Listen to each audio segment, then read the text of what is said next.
What if I told you the most powerful woman in ancient Egypt wasn't a queen, wasn't a goddess of magic, and wasn't even famous today?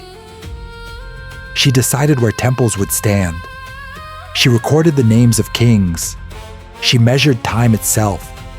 And without her, some Egyptians believed civilization couldn't even exist. Strangely, despite shaping thousands of years of history, almost nobody remembers her name. When people think about ancient Egypt, they remember Ra, Anubis, Osiris, Isis. But hidden behind these legendary gods stood someone who quietly determined whether kings would be remembered forever or vanish from history. Her name was Seshat. She wasn't the goddess of war. She didn't command storms. She wasn't worshipped through giant festivals like many other deities.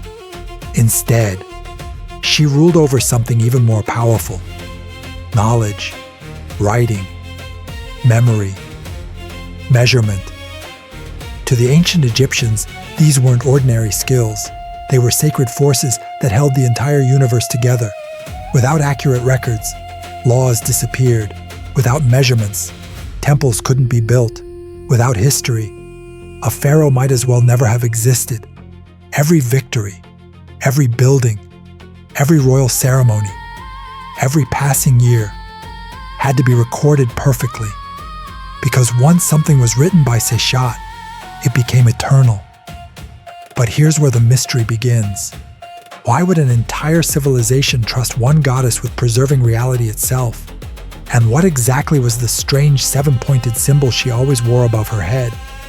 To answer that, we have to travel back more than 5,000 years to the very beginning of Egyptian civilization.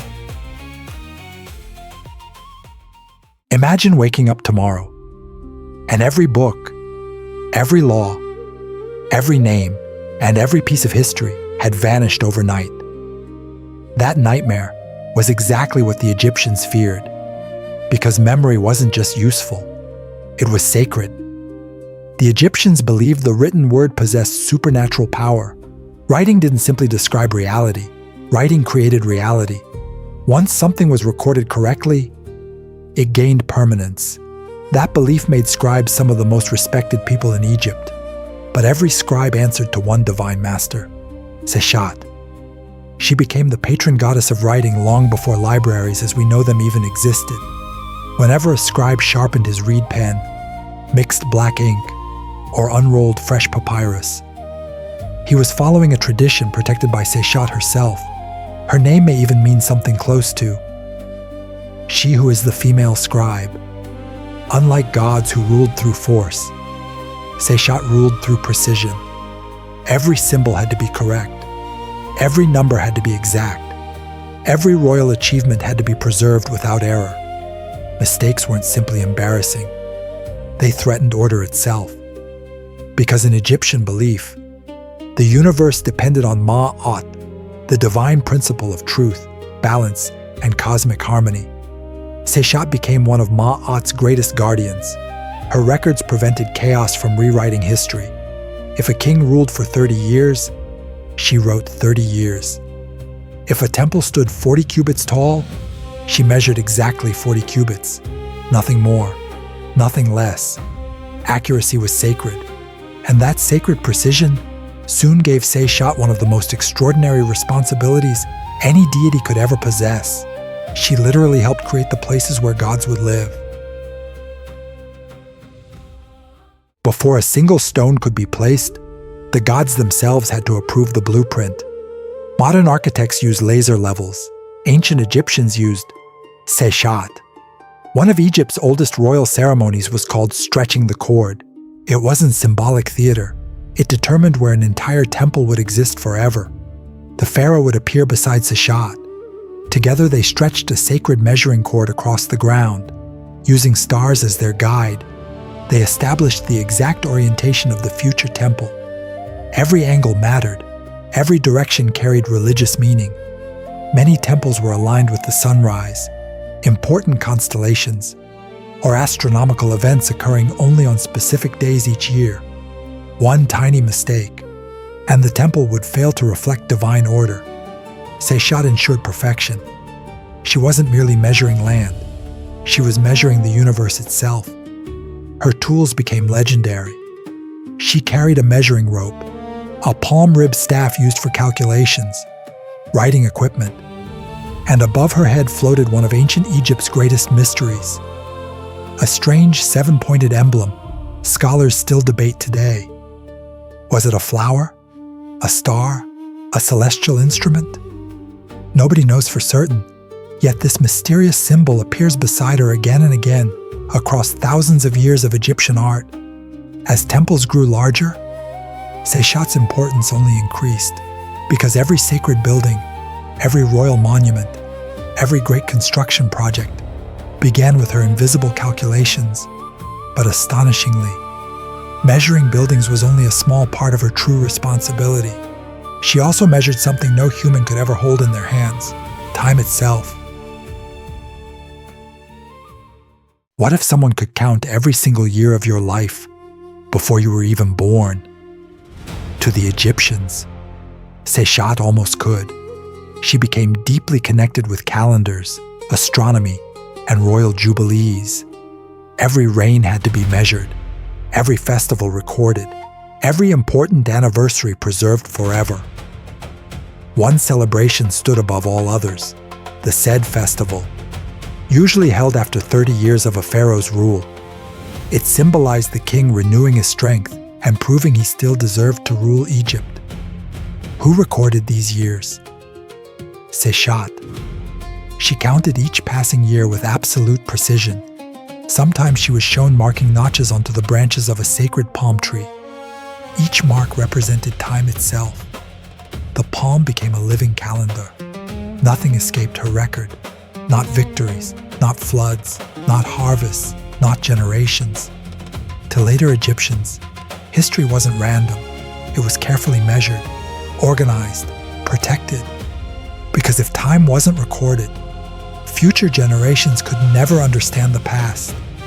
Yet there was one responsibility even greater than measuring years. Seshat determined whether a king would be remembered for eternity or forgotten forever. If you're enjoying uncovering these forgotten secrets of ancient Egypt, take a second to like the video and subscribe. It really helps the channel, and we've only just begun uncovering Seshat's greatest mystery. Thousands of pharaohs ruled ancient Egypt. So why do we remember only a handful today? The Egyptians had an answer: because names survive only if someone records them. In countless temple reliefs, Seshat appears writing the royal names of kings onto sacred leaves or scrolls. This wasn't bookkeeping, it was immortality. The Egyptians believed a person's name, their Ren, was an essential part of the soul. As long as the name survived, part of that person continued to exist. Destroy the name, and you attack the person's eternal life. That's why enemies sometimes erased royal names from monuments. It wasn't simple vandalism, it was spiritual destruction. Seshat performed the exact opposite. She preserved names forever. Every coronation, every conquest, every temple dedication, every royal achievement could become eternal through her writing. Imagine standing before the goddess herself, watching your name being written into eternity. That single act meant future generations, perhaps thousands of years later, would still know who you were. Ironically, that's exactly what happened. Because today, we still read many of those ancient inscriptions. Yet despite preserving everyone else's memory, Seshat herself slowly faded into obscurity. How could the guardian of history become forgotten by history?